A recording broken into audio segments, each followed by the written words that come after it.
حي على الصلاة.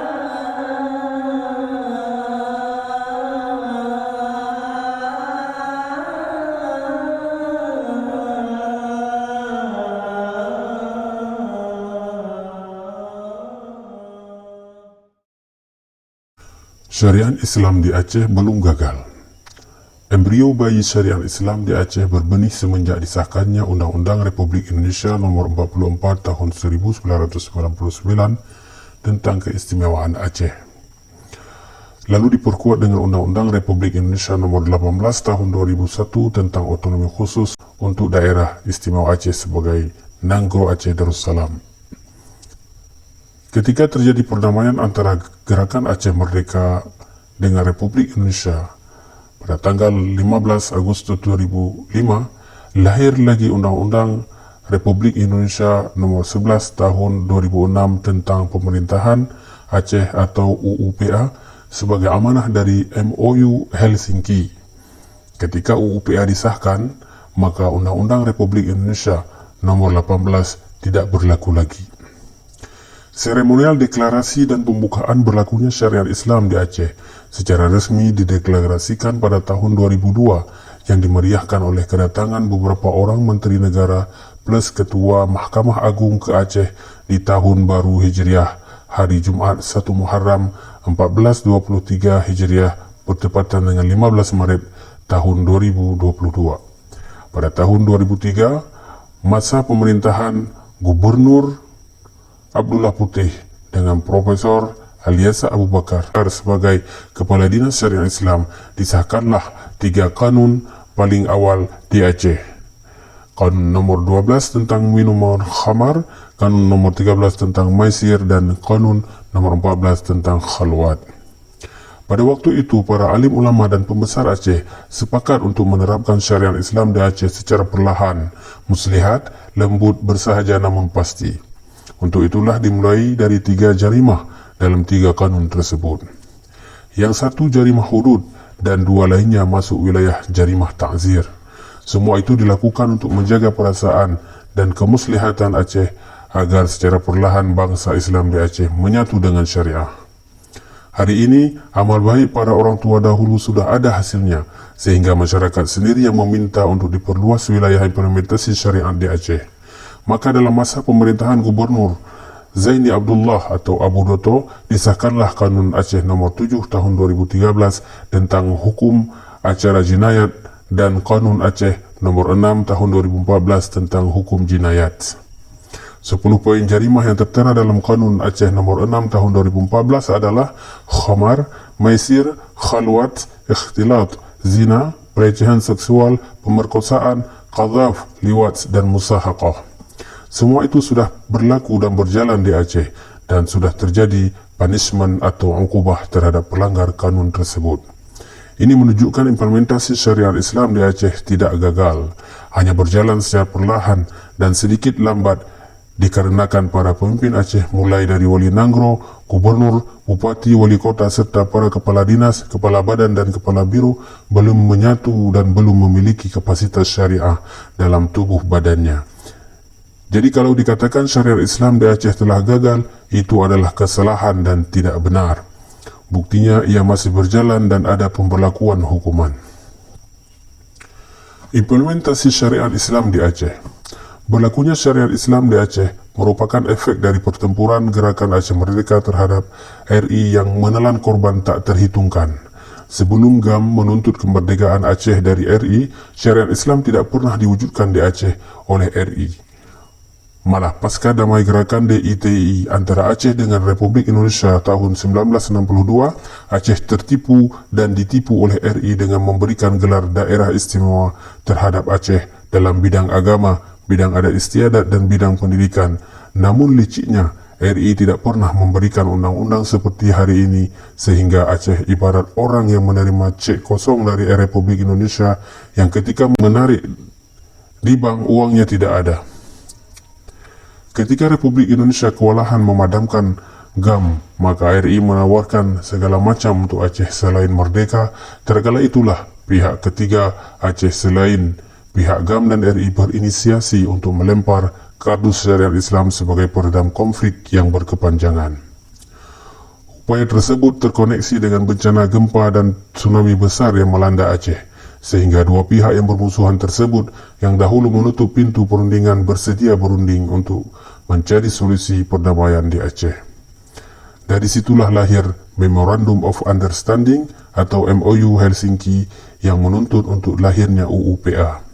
Dengan UUPA tersebut, implementasi syariat Islam di Aceh semakin transparan dan absolut, sehingga bangsa Islam di Aceh merasa senang dan gembira walaupun para penguasa yang terkena penyakit sifilis sedikit linglung. Ibu-ibu aktivis gender mulai muram karena takut dengan berlakunya syariat Islam di Aceh. Terbuka peluang suami-suaminya akan berpoligami.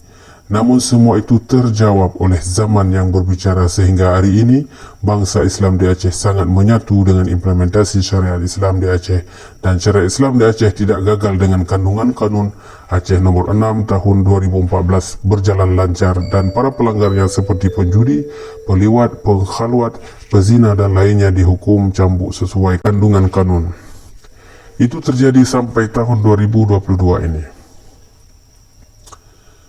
Implementasi syariat Islam di Aceh berjalan dengan baik, tetapi lamban. Ini bukan berarti gagal, tetapi lamban. Kalau ada orang yang mengatakan pemberlakuan syariat Islam di Aceh sudah gagal, itu orang tidak mengikuti perjalanan syariat Islam di Aceh atau tidak paham tentang hukum Islam yang berlaku di Aceh karena bukan bidang yang ditelusurinya, atau ia paham tetapi tidak senang dengan implementasi syariat Islam di Aceh.